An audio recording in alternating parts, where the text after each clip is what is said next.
Hello, everyone. Hope you're doing well, and welcome back to Occult Perspectives. Happy to be back here with you guys. I have a very interesting topic for you today.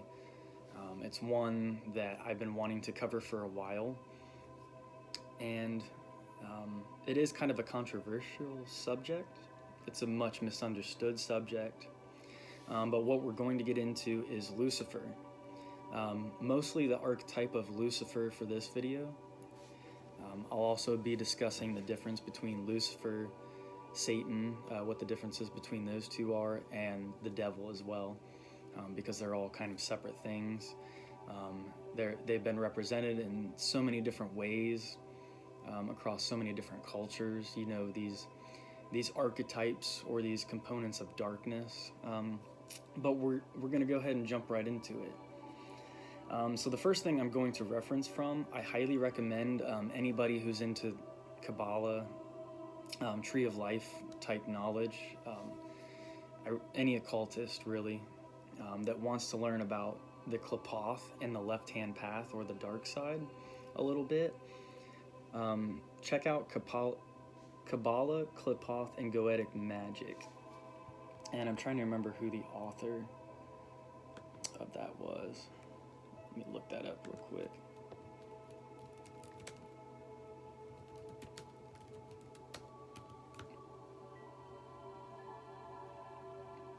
Thomas Carlson. It's by Thomas Carlson.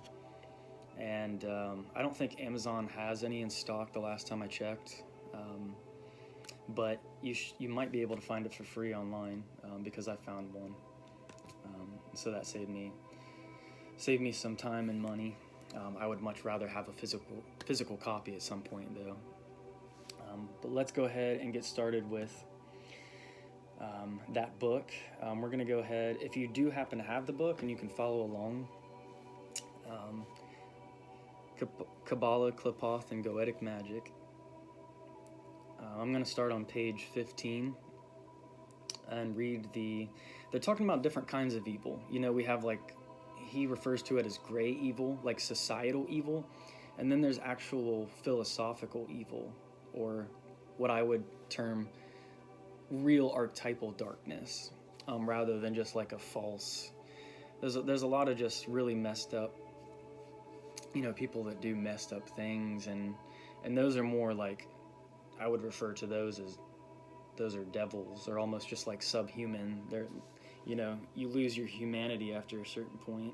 It just really breaks my heart to hear of all the things that happen, to people, the darkness. And I think learning the left-hand path stuff, studying all the Qliphothic stuff, it helps you to kind of reconcile the light and the dark, to understand why the darkness is here, and how it does actually have a purpose in the whole grand scheme of things. So I'm going to go ahead and read from this.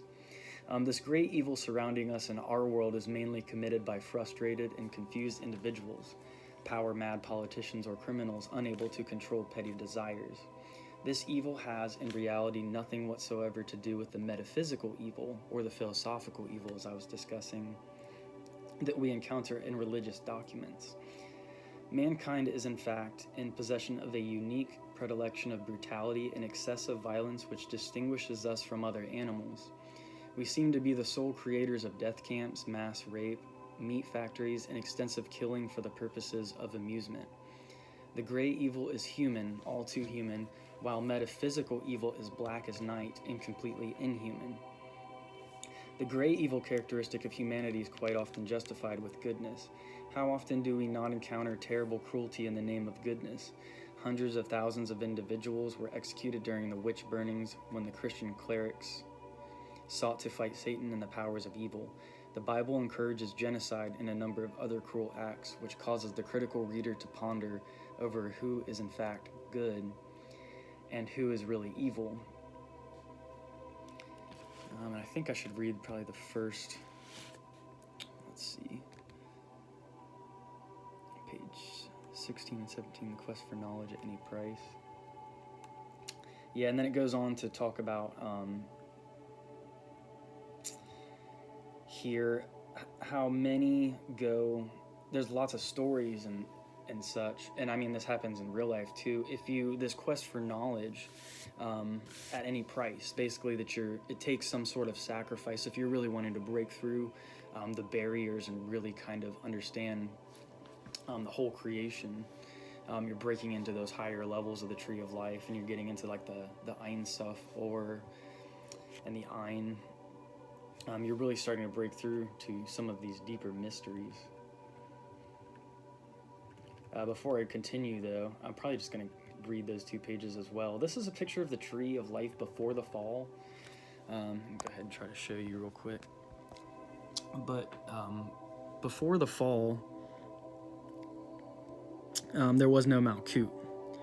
So Yesod was the bottom Sephiroth, and they're all connected. There's not like a different one branching off on the bottom, which is what happens with Malkut later on, the kingdom, the physical realm. Okay, let's continue here. As early as the 3rd century, the old Gnostics had already found it difficult getting the picture together and reached the conclusion that God is indeed evil and not good. Gnostic groups like the Cainites and Ophidians instead worship the enemies of God, such as Cain and the serpent in the Garden of Eden and the fallen angels. That's really interesting, because the Gnostics, they do see this world, one of the Gnostic views, there's so many different sects and forms of Gnosticism. I can't even keep up with it. So many different branches. But anyway, what I was going to get to is they believe that the God of the physical world, they believe in a source of all, but they also believe that the creator of the physical realm is a being called the Demiurge.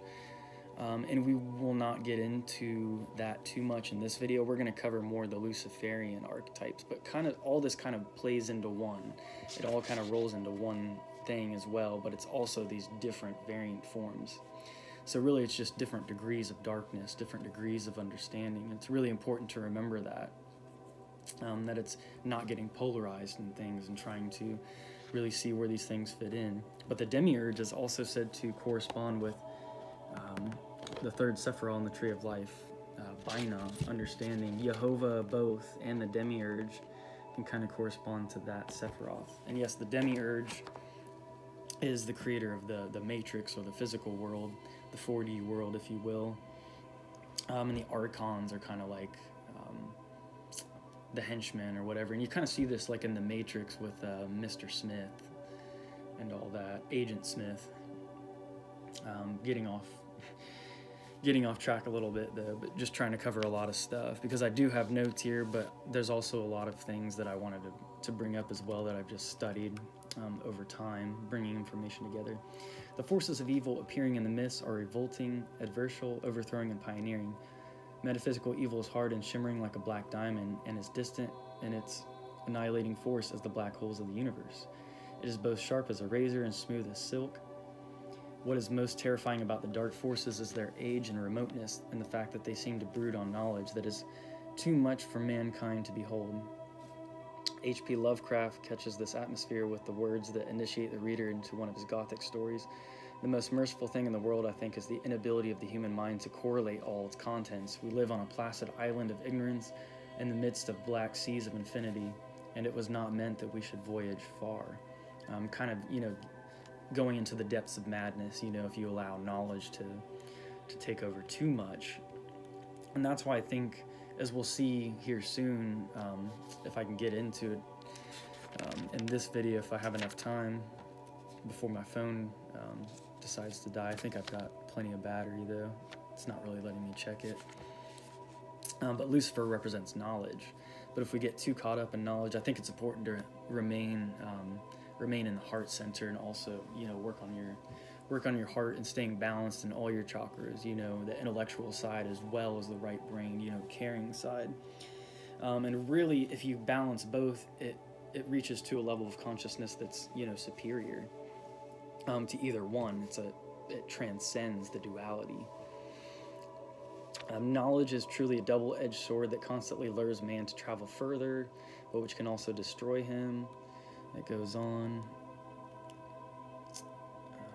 In the book of Enoch, we learn that the greatest crime of the fallen angels is that they teach man those things that take place in heaven.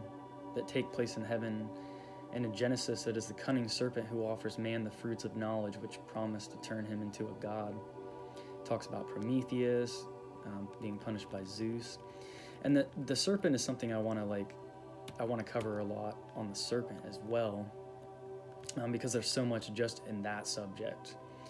And I really need to get my copy of The Secret Teachings of All Ages back into my possession. I have a friend borrowing it right now. But there's somewhere in that book, I remember there's a section on some kind of Gnostic ritual, and Lucifer being a key player in that ritual, and that he's actually, the whole time, he's been working with God because he had to represent the dark side of God. And you have to, it's like a degree that you have to go through Lucifer before you can get to Godhead, the Supreme. You have to work through that archetype, that aspect of yourself and of creation. And there's also a YouTube channel, Giving Wisdom to the Voices of the Ages, I believe is the YouTube channel. If you type in that as well as Lucifer, there's a very interesting video about, it talks about how Lucifer represented the experiment. It was the Lucifer experiment for there to be, it's anti-love. He opened that space, he played the dark role of allowing humanity to have the experience of being something that was separate from itself in its original state. So really the whole fall and everything was meant to happen, and humanity learned such deep lessons from this. And kind of the message of the whole thing is something happened that wasn't to be expected. It's that deeper love and appreciation was found through this Lucifer experiment. So it actually transcends our love because we have more understanding of the dark and the light aspects of ourselves. So that video is really beautiful. If you can find that, giving voice to the wisdom of the ages, I think that's what it is, something like that. But if you type in Lucifer as well, that video should pop up. There's like a 3-minute version that's a shorter edited version, and then there's like a 20-minute version too. I recommend checking out, I guess, both of them, but probably the longer one has all of the information if you can find time to watch that. It's really cool. I had to get that out before I moved on. So now it's correlating it to Nordic mythology as well. This whole, quest for knowledge. I'm just trying to see if there's anything. In the Faustian man, we know about, if you know about the Renaissance magician Dr. Faust, he made a pact with the devil to gain all the knowledge of the world in return for his soul. The Faustian dilemma is the fact that knowledge comes at a high price, especially if we are unable to handle it correctly. That's why, a lot of esoteric information is kept from, the so-called profane or the larger world. A lot of people just aren't ready to learn about this stuff. If you are a Christian and you go to church and you don't get into the occult and the esoteric stuff, and that works for you, that helps you to be a better person, that's awesome. Do which path, follow which path is designed for you, that really calls to you. And don't try to force yourself to be something that you're not. Just work on being genuine, and there's a lot of benevolence that's going to come, just from the fact that you're being true to yourself. Okay, there's a Garden of Eden reference here. Dr. Faust reveals that the spiritual seeker is forced to turn to the dark forces to quench his thirst for wisdom. Mephistopheles, the serpent in the Garden of Eden, and the fallen angels break boundaries and are mediators of forbidden knowledge. Demons, whom the magician conjured for different purposes in the old books of the black arts.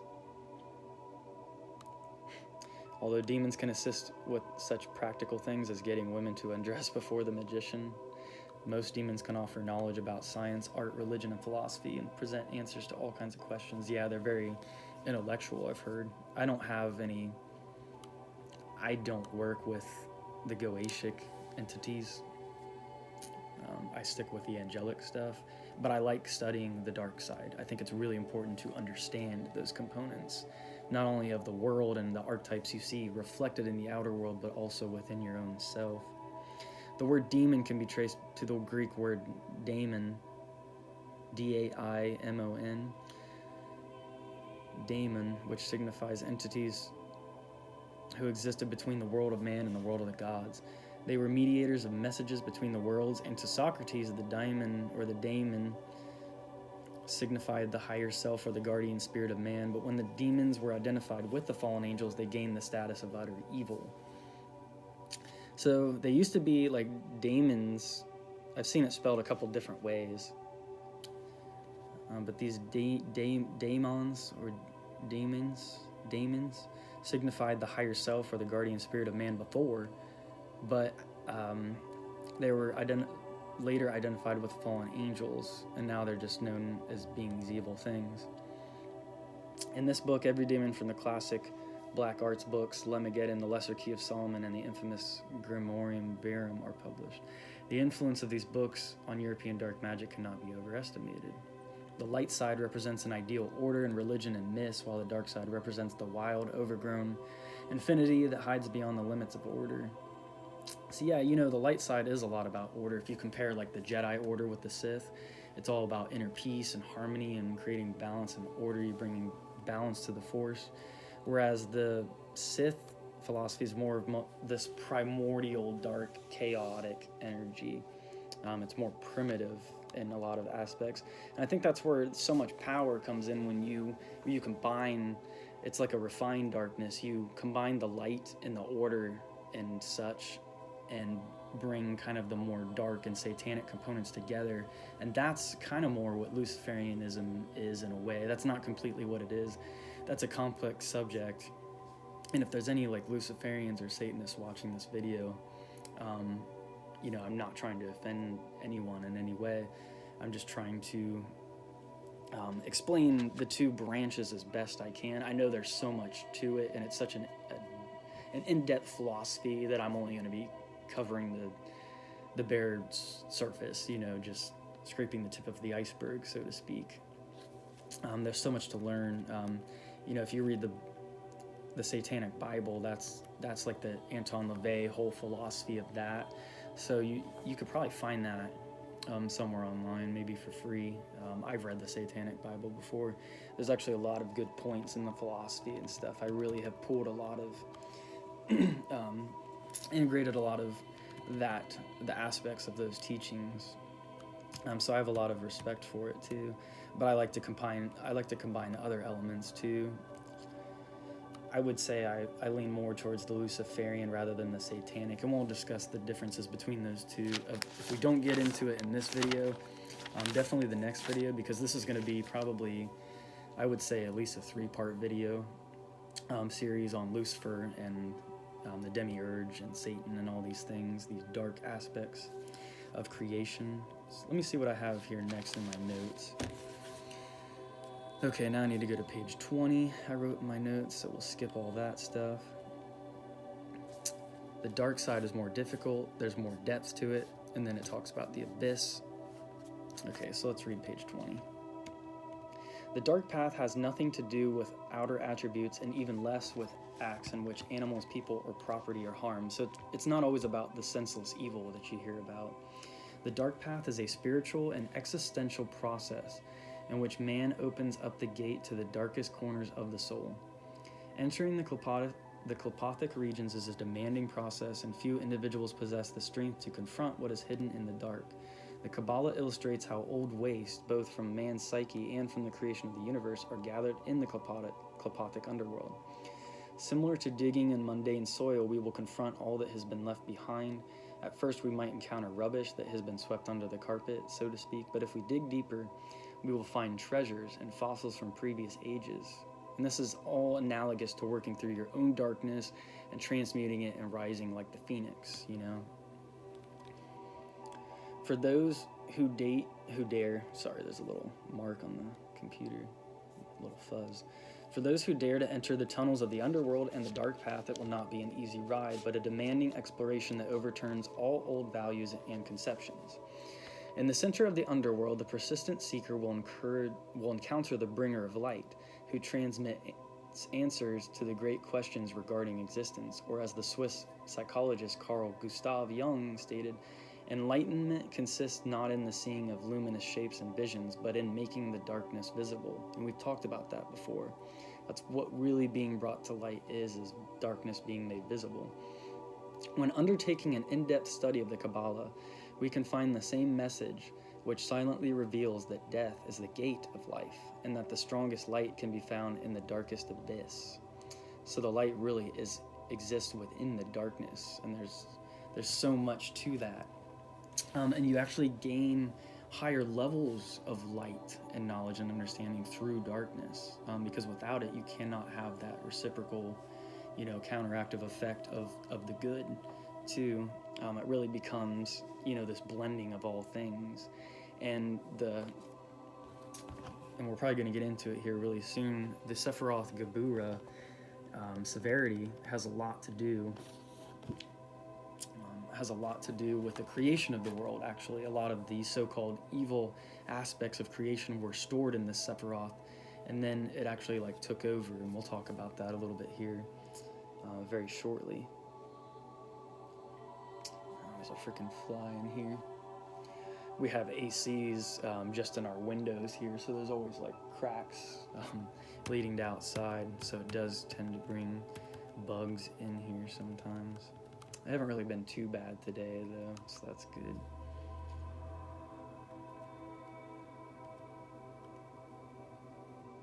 Okay, what else do I need to cover in this book? Skip to page 22. So this is interesting. An example of such numerological correspondences, we're talking about gematria and stuff like that, was the Kabbalistic calculation of the numerological value of the word Messiah, constructed with the letters M, SH, I, and CH, which represents the numerological values 40 plus 300 plus 10 plus 8, because each Hebrew letter has a different numerical value, the sum of which is 358. To their great horror, the Kabbalists discovered that this number furthermore corresponded to the serpent in the Garden of Eden, whose name was constructed by the letters NCHSH, which represents the numerological values 50 plus 8 plus 300, which likewise together makes 358. Could the serpent be identical to the Messiah? And even when you say the word Messiah, my buddy always used to say it with the little serpent thing at the end. Jesus said, "Be ye as wise as serpents." Some say that Jesus and Lucifer are actually the same thing, which I think they really are, just different levels or different aspects of, these higher things of, aspects of divinity. Christ is more just the light side, if you will, and then Lucifer has a dark component, but Lucifer is also ultraviolet light, which a lot of people don't know. And Brother Youssef talks about in his New Life Tools channel, NULYFE Tools. You should look him up. He does some really good videos on Lucifer and what Lucifer really is, and the difference between Lucifer and Satan. And I'm going to cover a lot of his material, a lot of the knowledge that will be in these couple videos. I kind of got a lot of that stuff from him. So I'm just kind of combining what he's said with what I've learned over the years as well.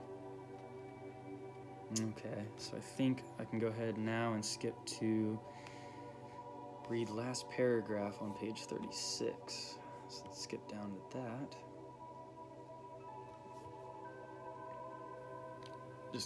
As always, I'm just trying to give you guys the best tidbits of information, the really interesting stuff, in my opinion, that I tend to find. The Tree of Life consists of 4 worlds that in turn consist of 3 triads, and the Sephira Malkut, which stands alone. And the 4 worlds, I have them here on my chart too. You got the world of emanation, which is and then that's the archetypal world, the world of creation, which is the world of patterns. The first one's Atziluth, and then you have Bria, that was the world of creation, and then the world of formation, Yetzirah, activity, and then the world of Asaya, form. And if you want to pause the video and try to read that and some of the correspondences, I'll try to show you a little bit more of the chart too. That way you guys can get some more information. You want to pause that and check any of that out. There's a lot of good information in there. I don't even understand it all yet. And I think that has all the different tarots cards associated with the paths, and I don't have the paths memorized yet. I'm still working on my knowledge with the Sephiroth, so one thing at a time. There's not too much rush. I feel like I'll be studying the tree of life, and probably the Klipothic tree for the rest of. I think I'm going to focus more on the tree of life, but the Klipothic tree is definitely intriguing, and I think it helps you understand the tree of life even better. Studying the other side of that. The tree of life. Sorry, I keep getting sidetracked. Consists of 4 worlds that in turn consist of 3 triads. In the Sephira Malkut, which stands alone, the 4 worlds constitute a form of horizontally, hierarchically placed blocks. The tree of life also consists of 3 pillars, as we've talked about before. Mercy, severity, and beauty. Did I get that right? Wisdom, strength, and beauty. Yeah. Or it's called the pillar of mildness sometimes. I think this chart is called it the pillar of mildness. Wisdom, understanding. Yeah, there's a bunch of different names for them, but we've talked about them before. Also consists of the pillars that in turn consist of vertically arranged blocks placed next to each other, of which the middle pillar reaches the highest, of course, and that's why you do the middle pillar in ceremonial magic. The tree of life was shaped by the analytic forces of the left side, but gained life force from the right side. The forces of the left side break free and construct an anti-world to the tree of life. And it is in these worlds that the Qlipoth and the dark forces brood. The left side can denote one side of the tree of life, but in other contexts, the dark anti-world to the tree of life is called the left side or the left emanations. And I think it's also analogous to the upside down if you watch Stranger Things on Netflix. And Brother Youssef talks about that. I talked about it a little bit in my pentagram video, but how the pentagram is a portal, and it pulls inwards, and in the center of the pentagram, when the energy gets sucked in there, it's actually inside of there, it's an upside down pentagram, and that's the upside down world. It starts to get really interesting. I'm going to go ahead and continue in this book, try to at least get through this book today if I can. Read page 38.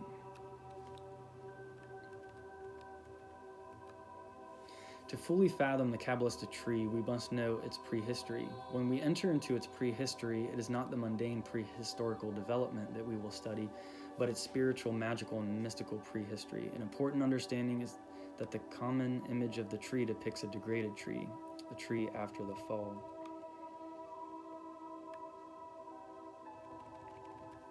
The fall represents mankind's and nature's fall into matter. So this is often misunderstood in typical Bible class or whatever. It was actually part of the whole plan, but it's mankind, going from a higher vibration into a lower density. Fall into matter, or materialism, if one prefers such an interpretation. This fall shields us from the spiritual world, and an abyss opens between man and the divine. The adept's goal, or the magician, is to once again bring man into contact with the divine. The traditional Kabbalistic path is the right-hand path, which aims to restore the original harmonic relation between man and the divine. Prayers, ceremonies, and righteous living, according to the laws of God, are considered to be paths back to the time before the fall. So it's that pre-tree of life that I showed you before. There is, however, another path, the left-hand path, which fulfills and deepens the fall. The dark adept continues the fall from God to reach individual divinity. There are several descriptions in the Kabbalah of the fall and the catastrophe that separates man from the divine. It is a process with many phases that are similar to one another. One can find examples of evil, aborted primordial worlds, the cracking of the shells of creation, the 11 kings of Edom, the fall of Lucifer and the rebel angels, the rebellion of Lilith, and perhaps above all the example of Adam and Eve eating the fruits of knowledge. We will discuss these mythical explanations below. The fall is not only a myth that can be found in Judeo-Christian and biblical sources, but is reflected in almost all myths. Myths of hubris towards the gods are portrayed in antique mythology, are another example that can be transferred to the symbolic world of the Kabbalah and the Tree of Life. The reason behind the fall is often described as being hubris And this hubris is man's search for knowledge and forces... Okay, I have 20% battery left. It just let me know. Is man's search for knowledge and the forces that originally were not meant for him to acquire. The moral content of this myth lays bare that such hubris is punished and man is destroyed by the force and knowledge that he has gained. Nevertheless, the dark lore promises to lead the adept to individual divinity through draconian discipline. The left-hand path leads to a second birth, a spiritual rebirth as a god. To reach this goal, the adept must conjure the forces of darkness and destruction to cut off the umbilical cord to God. This is described in the Kabbalah and in the symbol of the Tree of Life. Even a few Kabbalists have paid any attention to these aspects. So wow, that's pretty profound stuff.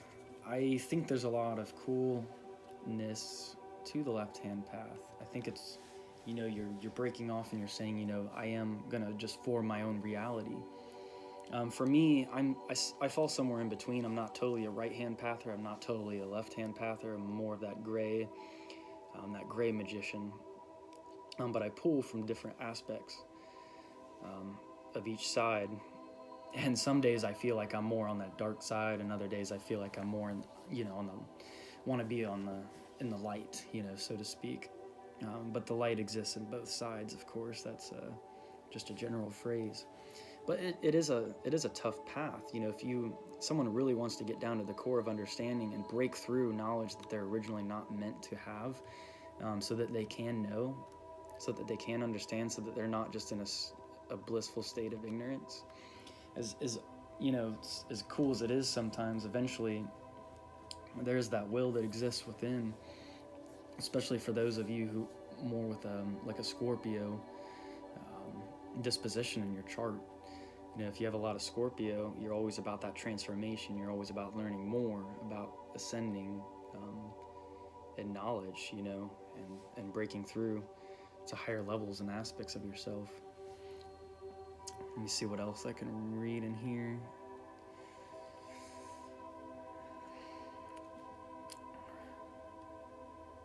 Okay, so page 40. It talks about Da'at. Da'at is the Sephiroth closest to the supernal triad, consisting of Kether, Hokmah, and Binah. Hokmah is wisdom and represents the associative processes of the right half of the brain, and is associated with the archangel Raziel, as we know. Binah is understanding and represents the analytical process of the left side of the brain. See, I think it's backwards though, because for me, Hokmah is wisdom. That's the left hemisphere of the brain, while Boaz or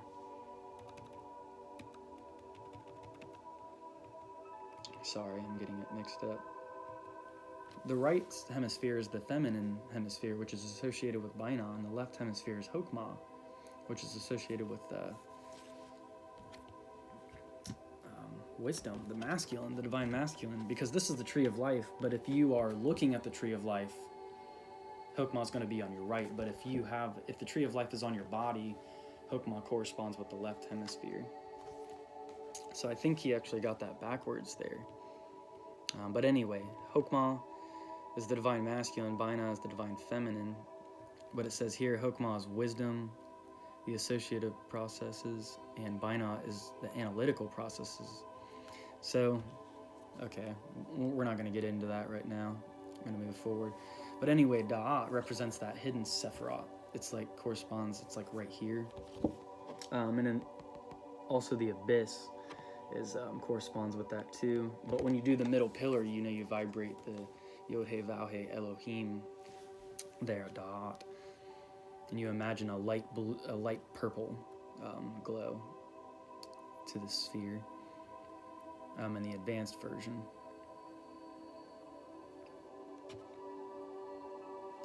Da'at corresponds to the throat and the neck, and to knowledge that can be formulated and put into practical action.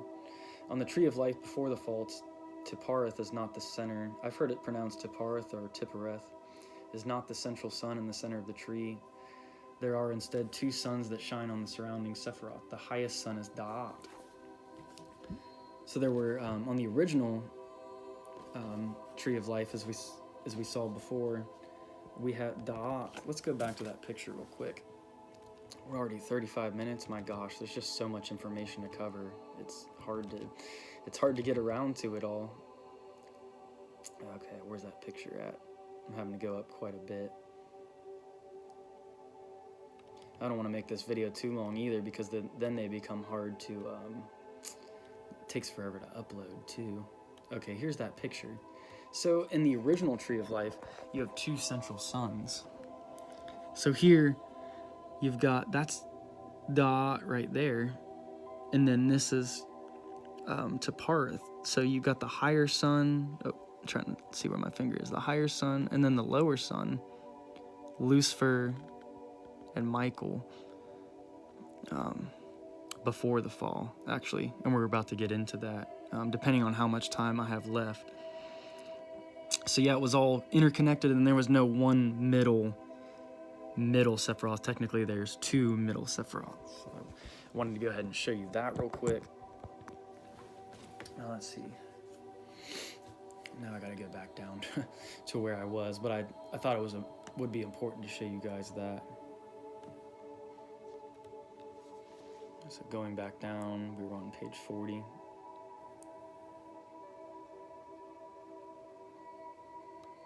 And then I wrote to myself to skip the last paragraph of page 40.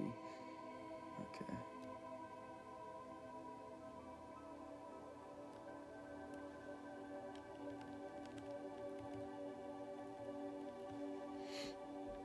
Okay, so the highest sun, as we saw on that tree, was Da'at, which represents the mystical sun that lies behind or beyond the common sun. Da'at is the black sun, and Taparth is the common yellow sun. I think when they wrote the song, was it Soundgarden? I can't think. Black Hole Sun? I don't know if that's the right, I think that's maybe the right band. I might be getting it mixed up. And I can't think of the vocalist's name off the top of my head right now. But he's a great, Chris Cornell, I think that's the right guy. Great singer. Great singer. The highest sun is Da'at, which represents the mystical sun that lies behind or beyond the common sun. Da'at is the black sun, and Taparth is the common yellow sun. Da'at beams through the paths towards Kether, Hokmah, Bana, Hesed, Geburah, and Taparth. This is the upper sun that represents the higher world. Taparth beams through the paths towards Da'at, Hesed, Geburah, Netzach, Had, and Yesod. This is the lower sun that represents the lower world. The above and below are, however, perfectly intertwined. The archangel Michael rules Taparth and the lower sun. The archangel who is closest to God, namely Samael, the bringer of light. Lucifer rules Da'at and the higher sun. Okay. So I think that's a good stopping point for this video, because I think the next thing I need to read is on page 40. Skip last paragraph of page 40. Yep. And then we'll start on page 41 next time. Yeah, that's a good stopping point. I'm just trying to think if there was anything else I wanted to cover or say really quick before. Oh, Samael. And there's some really good videos on Samael right now. He's considered the angel of death, but a lot of the times he's synonymous or analogous with Lucifer, it seems like. So if you go, I think both channels, I'm trying to think of what they're called, Myth and Mythology Explained and Legends of History. Those are two great YouTube channels that I think they've both done videos on Samael, the angel of death. And that goes in with the whole theme of this video series. So, all right, everyone, I'm going to go ahead and wrap this up. Thank you so much for watching. Please subscribe if you have not subscribed yet and you have a YouTube account. Give the video a like and ring the little bell too, so you can be notified of new videos.